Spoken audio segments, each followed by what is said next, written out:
ചെങ്കടലിൽ ഇപ്പോൾ യമനിലെ ഹൂത്തികൾ സൗദി അറേബ്യയുടെ രണ്ട് കപ്പലുകൾക്ക് നേരെ ആക്രമണം നടത്തിയിരിക്കുകയാണ്.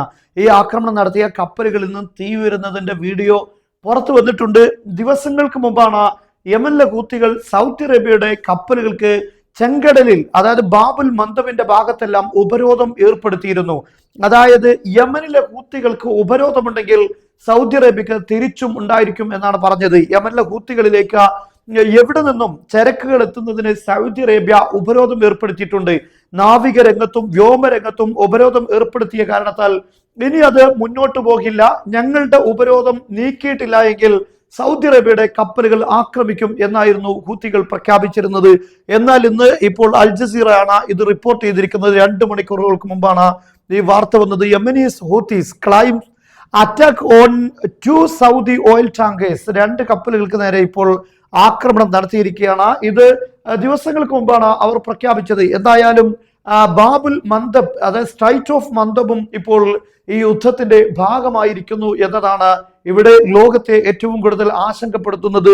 സൗദി അറേബ്യയുടെ കപ്പലുകൾക്ക് നേരെ എന്ന് പറയുമ്പോൾ തന്നെ നമുക്കറിയാം, ഗൾഫ് രാഷ്ട്രങ്ങളിൽ നിന്ന് ഖത്തറാണെങ്കിലും അതുപോലെ തന്നെ കുവൈത്ത്, ബഹ്റൈൻ, ഒമാൻ തുടങ്ങിയ രാഷ്ട്രങ്ങളിൽ നിന്നെല്ലാം ഓയിൽ വരുന്നുവെങ്കിൽ ഹോർമുസ് കടലെടുക്ക് തുറക്കേണ്ടതുണ്ട്.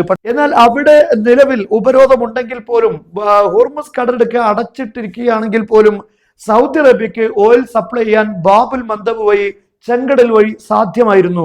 എന്നാൽ ഹൂത്തികൾ ഇപ്പോൾ ഇങ്ങനെ ഒരു ഉപരോധം പ്രഖ്യാപിച്ചതോടുകൂടെ, ആക്രമണം ആരംഭിച്ചതോടുകൂടെ വലിയ രൂപത്തിൽ അന്താരാഷ്ട്ര തലങ്ങളിൽ തന്നെ ഇപ്പോൾ ഓയിൽ പ്രതിസന്ധി അല്ലെങ്കിൽ എനർജി ക്രൈസിസ് ആരംഭിക്കുന്നു എന്ന് തന്നെ നമുക്ക് പറയേണ്ടി വരും. വലിയ രൂപത്തിലുള്ള പ്രതിസന്ധിയായിരിക്കും. 20% എണ്ണ വരുന്ന ഹോർമുസ് കടലെടുക്കും, അതേപോലെ തന്നെ ഏകദേശം 15% വരുന്ന റെഡ് സീയിലുള്ള ബാബുൽ മന്ദബും അടക്കപ്പെടുമ്പോൾ വലിയ പ്രതിസന്ധി ലോകത്തുണ്ടാകുമെന്നതിൽ സംശയമില്ല.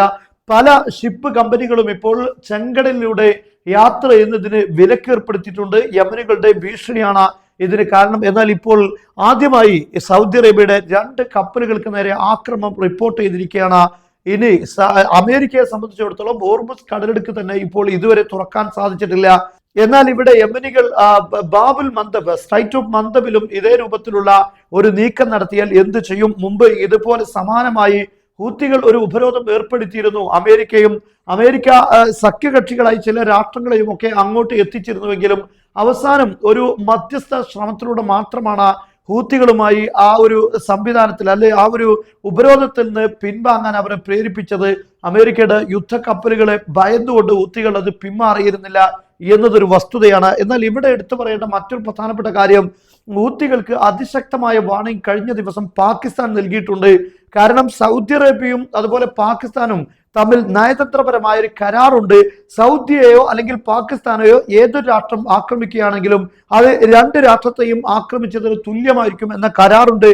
ആ അടിസ്ഥാനത്തിൽ യമനികൾ അങ്ങനെ ഒരു ആക്രമണം നടത്തിയാൽ പാകിസ്ഥാൻ ഇടപെടും എന്നായിരുന്നു യമനികൾക്കുണ്ടായിരുന്ന മുന്നറിയിപ്പ്. എന്നാൽ പാകിസ്ഥാന്റെ ഈ മുന്നറിയിപ്പിന് പുല്ലുവില പോലും ഹൂത്തികൾ നൽകിയിട്ടില്ല. ഇപ്പോൾ 2 കപ്പലുകൾ ഹൂത്തികൾ ആക്രമിച്ചിരിക്കുകയാണ്.